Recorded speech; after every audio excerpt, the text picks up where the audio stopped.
Chutti Mithran. In today's chess video, I'm going to be showing you a chess game that was played by Bobby Fischer versus Reuben Fine. Bobby Fischer, who is playing from the white pieces, opens the game with the move pawn to e4.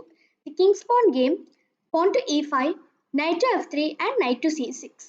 Bishop to c4, bishop to c5, and now the main moves are c3, d3 and castles, but in this position white chooses to play the move pawn to b4.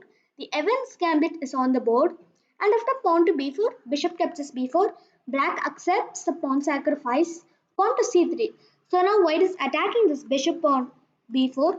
You can go for bishop to c5, bishop to e7. Black chooses to play the move bishop to a5. So he's simply putting pressure on this diagonal. So after bishop to a5 was played, pawn to d4, e captures d4, and now came the move castles. So you can see from the starting of the game that Bobby Fischer has simply given his opponent a lot of pawns. And this is the true nature of the Evans Gambit. White will provoke black into giving his pawns, and he will utilize the time to launch some sort of a kingside attack. So after the move castles, he's once again giving a choice for black. Do you want to capture this pawn on c3, or do you want to develop with knight g7 or knight to f6? Bobby Fischer's opponent plays a move d captures c3, and this is a bad move for two reasons. One is that his king is still stuck in the center, and the other reason is that this knight has not developed yet, so castling privileges are not possible. So after d captures c3, black has gained 3 extra pawns, and you must prove the compensation. So after d captures c3, you shouldn't try to bring back the pawn. You should launch a kingside attack on this f7 pawn. So considering all this, the best move in the position is to play queen to b3.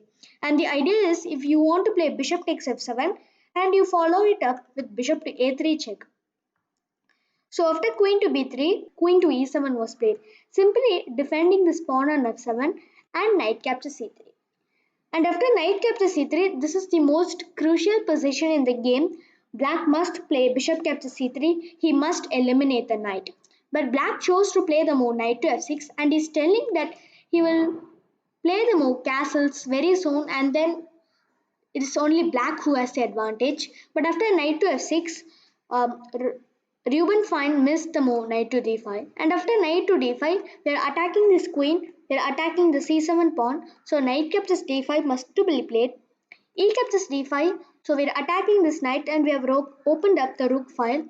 So knight to e5, knight captures c5, queen captures c5, and bishop to b2. So you can see that the bishop pair is under full operational mode.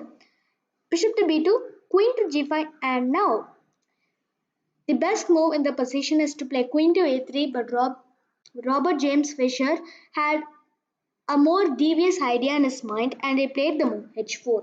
So he's simply giving up the pawn, and okay, queen captures h4 was played, and in this position bishop captures g7. So white is simply eliminating that g7 pawn and is attacking the rook to g8, and now came the move rook to e1 check.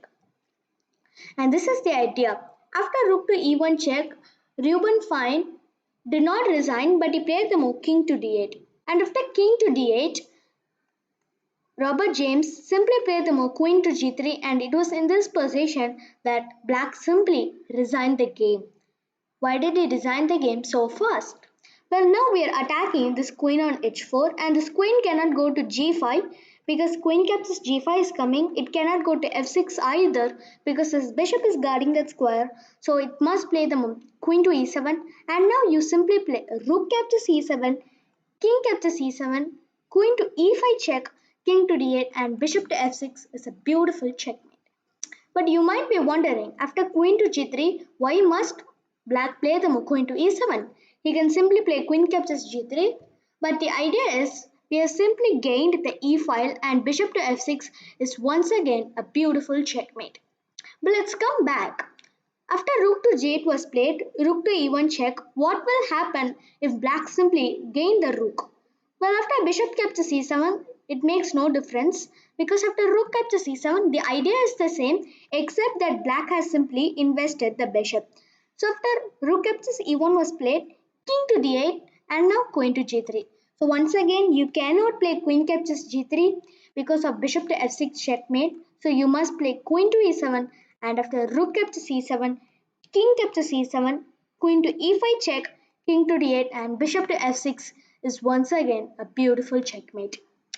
Thank you for watching the video till the end friends. I will be visiting you with more chess videos on opening chess traps, puzzles, in-game strategies, middle game strategies very soon. So subscribe to my channel so that you don't miss any of my future content. Thank you and have a great day friends.